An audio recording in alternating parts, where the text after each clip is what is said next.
Hey guys, welcome back to the channel. So I read over 25 fantasy books last year, and that might not seem like a lot to some of you, but you guys, that was over half of my reading from last year, and it was one of my best reading years in a long time. And I think it was because I allowed myself to read more fantasy books. I was really drawn to it, and I just dived in. And you guys, I never thought I would be a fantasy girl. It's like maybe I'm too old for that or something, but it's not true. I have really enjoyed reading fantasy this past year, and I get the hype. I 100% understand why it's so popular right now. And so I want to be able to share this with you guys. I want you to experience how these books can just transport you into other worlds. How these books can just make you care so much about these characters. They're going through these kind of crazy, extraordinary things, the dragons and such. And so in today's video, I'm gonna give you some recommendations for maybe where to start, because it can feel a little bit overwhelming. Oh my gosh, it can be overwhelming because there's big books. All these books are in series. So it's like you feel like you're committing yourself to something just like huge, right? It's not just some 300-page thriller book. It's quite a big series. And so I want to give you some recommendations for where to start if you are more of a beginner fantasy reader like I was this past year. So stay tuned if you are curious for some good fantasy recommendations.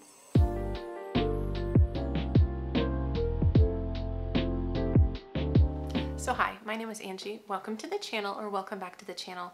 So like I said, we're going to be talking about beginner fantasy recommendations today. But first I want to give you some just general tips and general ideas for when you approach fantasy as kind of a genre. And know that I am not an expert in this, obviously, although I do think it helps with me making this video. I think it's nice to remember what it feels like to start out in a genre, to start out being a little bit intimidated to dive into some things, because I still remember. It's still fairly new to me. But I would say to start out with just kind of a few general tips. The first thing would be to be okay with YA. Now, I'm 41 years old, so I'm definitely not in the correct age bracket for YA. But the thing about YA fantasy is it's approachable. It's easy to get into. The worlds are a little less complicated, typically. I feel like the plot is a little bit more straightforward. You can understand it without feeling as overwhelmed as some more popular adult fantasy series. And yes, YA fantasy sometimes comes with some other tropes. If it does have romance, sometimes there's some things in there that are a bit angsty, or my gosh, love triangles, which I feel like it can be done well and it can be done terribly. But I'd say as a whole, as long as you know that might be what you're getting into, it's okay, because the books are very readable. And so being okay with the fact that it's YA. Another tip is to go into fantasy books with the ability to not quite understand it from the get-go, because I know that some people do not like not understanding or being confused at the beginning of a book. But I have found that a lot of fantasy books, they tend to take a couple of different approaches. One is either they like info dump a lot at the front end, which is hard sometimes, or they send you in a little confused and eventually kind of give you all the information as you go. So it really depends. And I feel like that kind of plot device can work well depending on the books. But my tip is to be okay with the fact that it might be a little confusing, or to know that going in. And the last tip I would say is embrace large books. Embrace big series.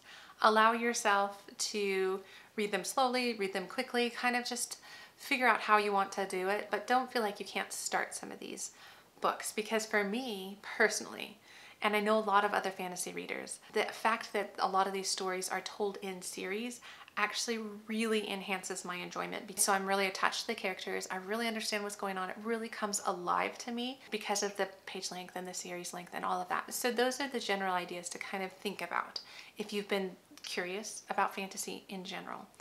But let's just jump into some book recommendations. So I've kind of categorized these.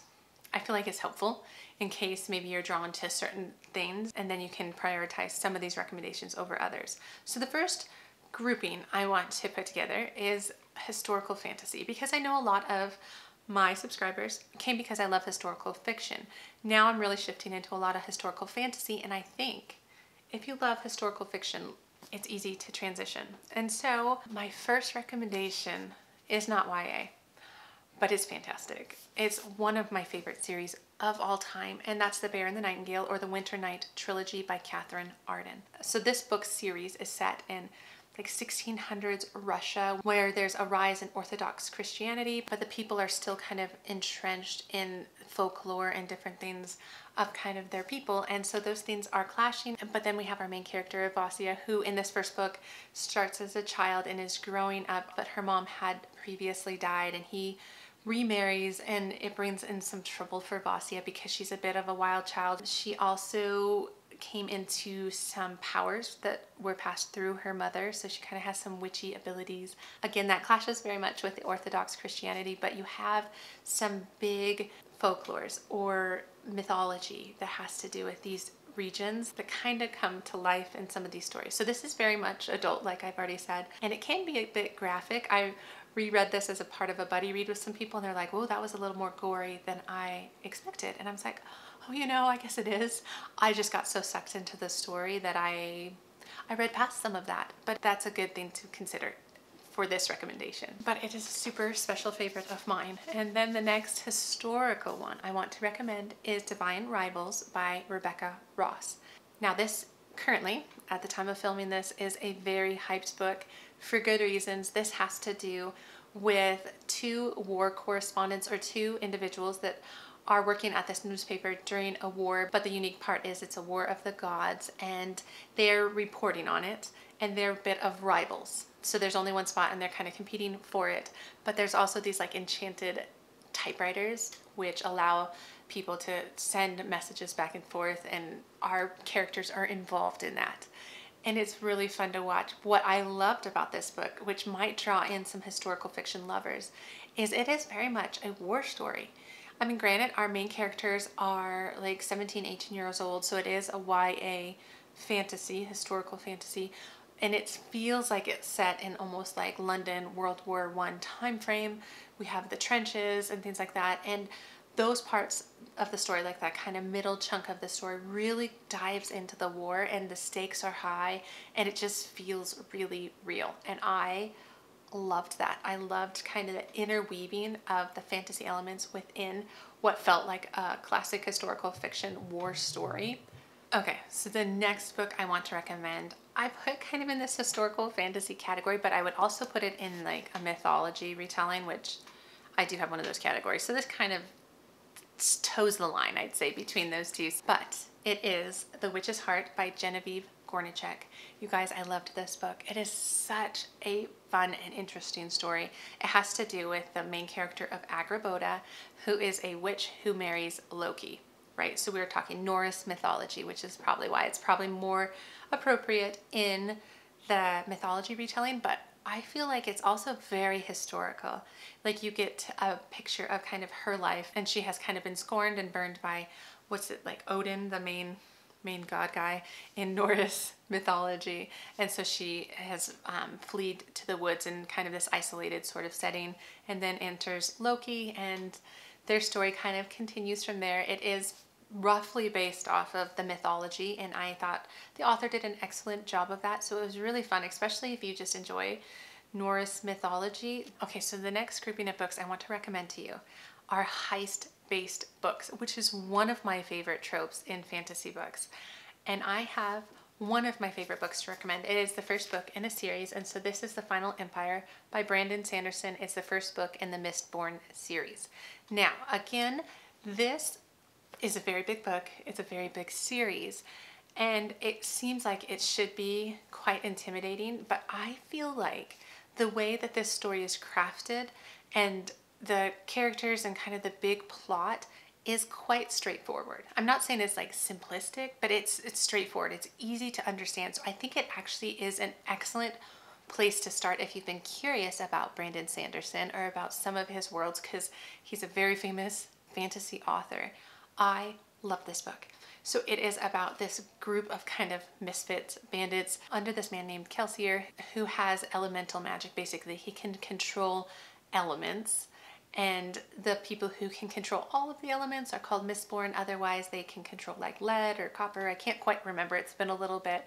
But this all takes place within a world where the Dark Lord like won. So there's this final battle 1,000 years ago, and instead of like the hero winning, the big bad guy won, and now they've been in this oppressive society. It's kind of makes me think of like medieval feudal system timeline, and they are putting together this band of people to overthrow the Lord Ruler, or the Dark Lord. I can't remember what he's called. Lord Ruler. That was right. It's so good. And then the next two books kind of play out the larger themes of the whole story, and I just feel like it's really good and it's really approachable. And yes, I would put this on a beginner fantasy book recommendations list. The other one I would put on here, I don't have a copy of this, and it has been a number of years since I read it, but it was one of the first fantasy books I read, and it's Six of Crows by Leigh Bardugo, and it is another heist-based story. Now, this book is within the whole universe of the Grishaverse, which I did not realize that when I picked it up like 5 years ago or something like that. I did not realize that, but I was still very much able to enjoy it. So I have forgotten the main character's name, but there again is kind of this band of misfits. There's this big epic job, basically this idea, this kind of impossible con, or this impossible heist that our main character, he takes on this job, and it's insane, but it pays a ton, and the idea is anybody who comes with him or works with him, they'll be set for life, sort of thing. And they're all kind of down on their luck, misfit type characters, so very similar. And I'm actually not sure if Six of Crows is YA. I feel like it might be. It's the first book in a duology. I feel like the world is just fun and interesting. The characters are fantastic, and I don't think you need to read the Shadow and Bone trilogy first. I'm currently trying to read that so I can reread Six of Crows, but I highly enjoyed Six of Crows. So that's another good example of a beginner fantasy book that is just the plot takes you away on that book, and it's very, very fun. So those heist books are just really fun, fast-paced, understandable worlds. Great place to enter fantasy. And then the next grouping, I would say, is kind of that mythology retelling sort of grouping. So very much so Witch's Heart. Where did I put it? Very much so. This falls into that. But there's a couple others I want to recommend. So Spinning Silver by Naomi Novik is a recommendation I have for you as well, especially if you enjoy a familiar tale, right? So this one is loosely representative of Rumpelstiltskin, right? There's this girl, and so again, this I think is YA. So there's this girl whose father is a moneylender. He's just a bad moneylender, and he's not good at like collecting on people's debts, and so their family is very poor until this girl decides to take over for her dad and just demand that people give back money. And she does it so well that it appears as if she is creating like gold from silver or something like that. But that draws the attention of like, I think it's like the Winter King or some form of like winter fairy type person, who their town kind of butts up against the boundary for that land, and she draws his attention, and he, I don't remember if he like kidnaps her or somehow she ends up in their world. But I would describe this book as just kind of having a very descriptive setting. I really like the stakes of this book. Like I felt for her. I felt this idea of like she's being kind of taken away from everything she knows into this world, and she's having like expectations put on her because of what happened with the money lending and things. So it's really good. It's very entertaining. And another book that I guess is definitely mythology in a sense, but it's based on the Arthurian legends. So King Arthur and the Round Table. So this book is called Legendborn by Tracy Dion. This is the first book in, I think it's supposed to be 3 or 4 books long. There's 2 books out currently, and I cannot wait for the 3rd one. But this follows our main character of Bree. Now, Bree starts out these books as joining one of those programs. It's almost like dual enrollment. So as a high schooler, she's going to college, and she's going, I think it's like UNC or something like that. And she's part of this program of like really bright high schoolers that can go to college early. But when she gets there, like one of her first nights, she witnesses something magical. She witnesses something that she shouldn't see, and she becomes aware of this group of people on campus who consider themselves to be like the protectors of the humans against the demon realm. And these people represent kind of a historic King Arthur and the Round Table. So she starts to learn about these things that she probably shouldn't. She definitely shouldn't be involved in, but she is feeling drawn to that. And the story goes from there. It again is a YA fantasy, but it is so well crafted in my opinion. I feel like the characters are very real. The character of Bree is really good. She very much brings in kind of her heritage, like black girl power sort of heritage within this very white society. So you have some of those things going on, which I think the author did a very good job of. I really enjoyed that aspect of Bree's personality. She was definitely a strong and sassy main character. There is a bit of that YA fantasy romance love triangle thing going on in this book. I enjoyed it, and I really am excited for her character development as the books are going on. But this book, just even the first book, had such a good plot from beginning to end, and how it ended was just like, what? And I had to pick up the second book like right away. So this is another one that just draws you in. It's pretty straightforward. It's not overly complicated, but it's just such a good story. And then for my last category of recommendations is fantasy books that are set in our world, which is really helpful when you're talking about a fantasy recommendation, because some of the hard things about adult high fantasy books is the world and the world building.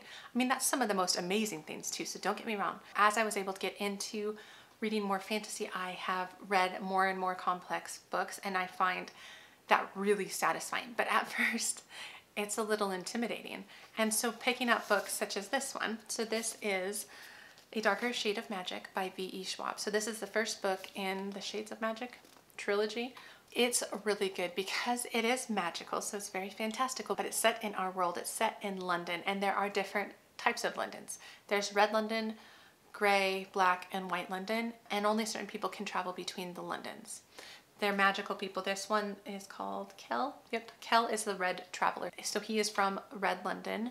And then there's this artifact that accidentally gets taken back with him, and you're not supposed to take things with you, and it starts this kaleidoscope of kind of events as to what's going on. There's higher stakes.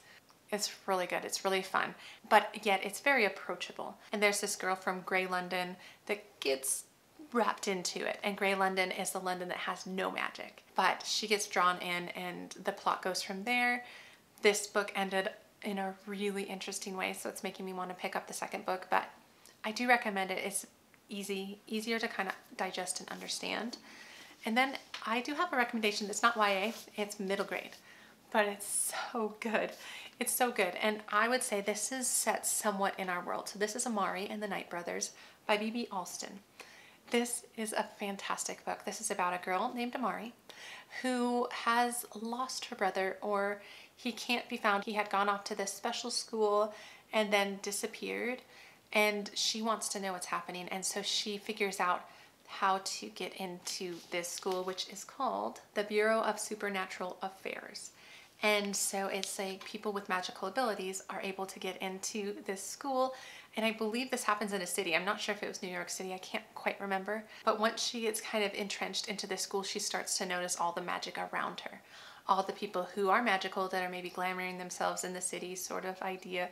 So it has just that fun trope of a school setting, for sure.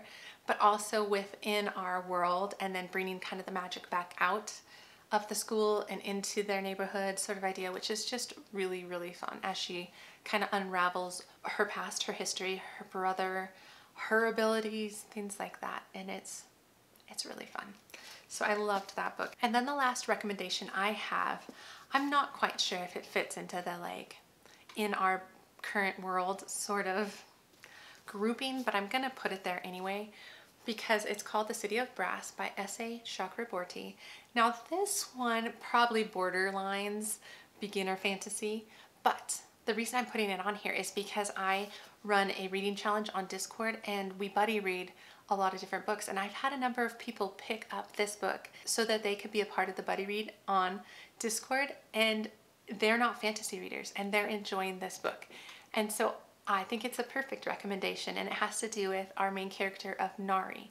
Nari is in kind of like 18th century Cairo, and she's a bit of a con artist. She's an orphan, which is a common theme in a lot of fantasy books, but due to some circumstances, she accidentally summons a Jinn warrior named Dara. He starts to realize that maybe she's not just like a human girl, a normal one, and so he takes her to the city of Brass, which is like the magical city. And there's lots of politics involved. There's kind of the ruling family there. There's the backstory of Dara. You learn a lot about that, and that's very interesting. And then kind of the current ruling party and how all of these magical beings are currently being ruled, as well as what's the past and what happened in the past that's leading to the current problems.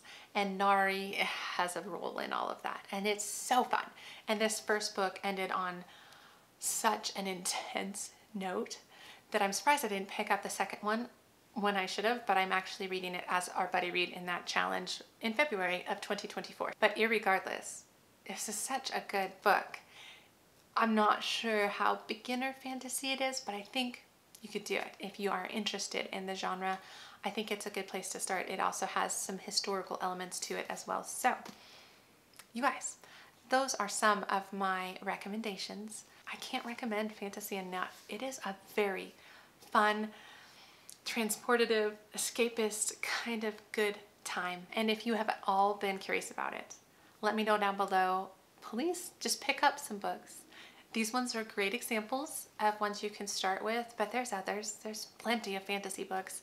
And so yeah, I just wanted to make this video because I've had some requests from a number of you who are like, how do I even start with fantasy? Well, here's some options. And so I hope it was helpful. If it was, please give the video a thumbs up. Consider subscribing, especially if you're interested in fantasy content. I mean, I read other genres, but I have been really drawn to fantasy lately. So that's what I have. But otherwise, guys, I hope you're having a wonderful day, and I will see you in the next book video. All right, take care.